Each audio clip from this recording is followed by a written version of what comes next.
Veil of Decay. The heavy double doors groaned shut behind her, sealing Dr. Amelia Hawke into the grand entryway of the mansion. She dropped her duffel bag to the floor, breathing heavily, heart pounding like she'd just sprinted for miles. Outside, the storm raged, rain battering against the windows, a backdrop of furious winds seeming to laugh at her predicament. "Hello," her voice echoed, absorbed by the old walls, framed by dusty portraits of long-forgotten faces. She waited, clutching her lab coat tighter, though the mansion was still, like it had been sleeping for decades. No response. She had been the last one out of the research lab, finishing up late as usual.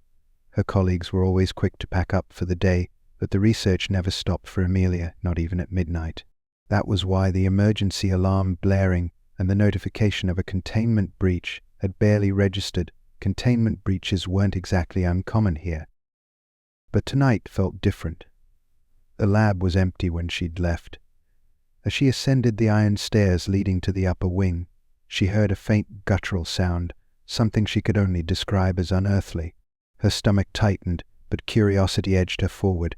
She followed it down the hallway, her footsteps falling soft on the carpeted floor. The noise led her to a room at the end of the corridor, the door slightly ajar, dark shadows pooling around it. She took a step closer, one hand on the handle, and pushed.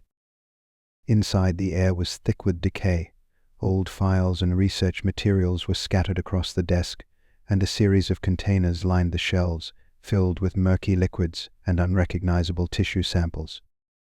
Amelia's pulse raced as she picked up a faded file titled Subject Observation, Strain B2 Mutation Patterns. The notes were hastily scrawled, detailing experiments beyond anything she'd been involved with. The last entry was written in a jittery, panicked script. Subject D exhibited increased aggression. Full physical degradation occurred in hours.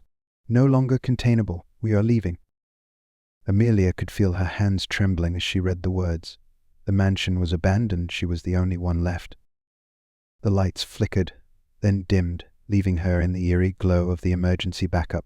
Her instincts screamed to leave, but the need to understand what they had left behind kept her rooted.